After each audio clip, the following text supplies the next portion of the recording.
hotel and quickly spreads. But 16 floors above, American Rochelle Stein-Salmi knows nothing about the blazing inferno below. No alarm, no phone call, no notice at all. Her husband is in China, away on business, and she's in her hotel room with her 7-year-old daughter, Sana, when something catches Sana's eye outside their window. I noticed some smoke. Then I noticed that it was coming from straight down below the window. And then I heard people screaming. Rochelle, panicked, rushes to the door, only to discover the hallway is filled with smoke. My daughter yelled, "We're gonna die." There were no emergency lights in the hallway, so it was pitch black. And I wasn't confident that in smoky conditions with my daughter and myself upset that I could make it. So Rochelle makes a tough decision. Staying in the room is their best hope. I said, "You know what, Sana? The fire department is here. Let's wait. They'll put out the fire when we'll walk down the stairs." Turns out it's the right choice. For many at the hotel, there would be no way out. The hotel has no sprinklers, no smoke detectors, and no working fire alarms. And worse yet, the emergency exits are locked to prevent guests from sneaking out without paying. This fire is the worst hotel fire in Thailand's history. In all, 91 die, 80 are injured. But now, about 30 minutes after the fire breaks out, Rochelle and Sana are still stuck in their hotel room, fighting smoke and darkness and trying to let someone, anyone know they're up there in need of rescue. But by that time, the phone was dead and the lights were out. We were trapped and we were confined. Then, in the midst of the chaos, Rochelle finds a cell phone her husband has left behind. But being a foreigner in a foreign city, she can't speak Thai and has no idea who to call. Somebody has to know we're here. Rochelle is worried. This trip was supposed to be the start of a great adventure.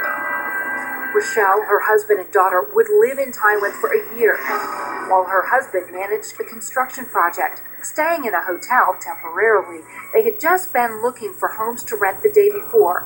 And just then, it hits her. I just ran out of the office and I jumped on my motorcycle. Clayton Wade is the real estate agent who had been showing Rochelle houses and the only person in the country she knows who speaks English. Now, he keeps her on the cell phone as he races to the hotel. When I drove up, you could see smoke and flames starting to go up the elevator shaft. I mean, it was obviously very, very bad. He asked us to wave something out the window so that he could show the fire chief where we were. News cameras at the scene capture Clayton on his cell phone as he keeps Rochelle on the line. I ran directly to where the police and firemen were and started talking to them and pointing up to where she was.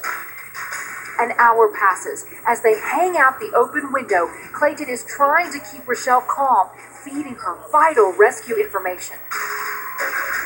He says, "That bucket's coming right up to your room, right up to your room." I said to myself, that bucket truck's not coming up this high.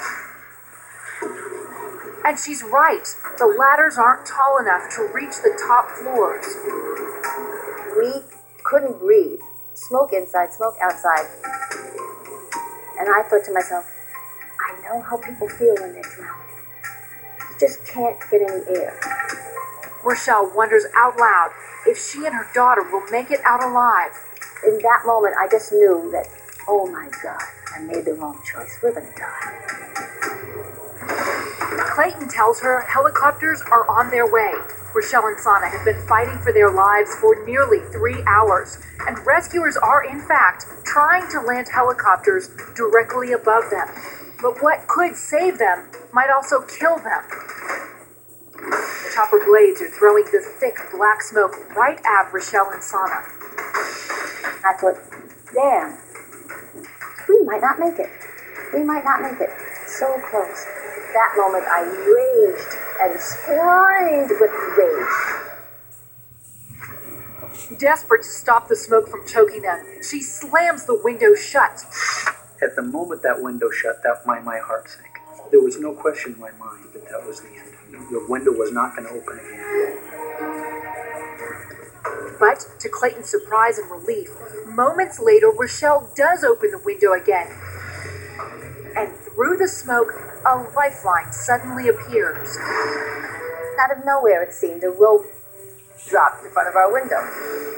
But the rope is just out of her reach. She searches for anything to help and grabs the closest thing, Sana's teddy bear. That teddy bear extended my reach, and we used the teddy bear's arms like a boat hook to pull the line in.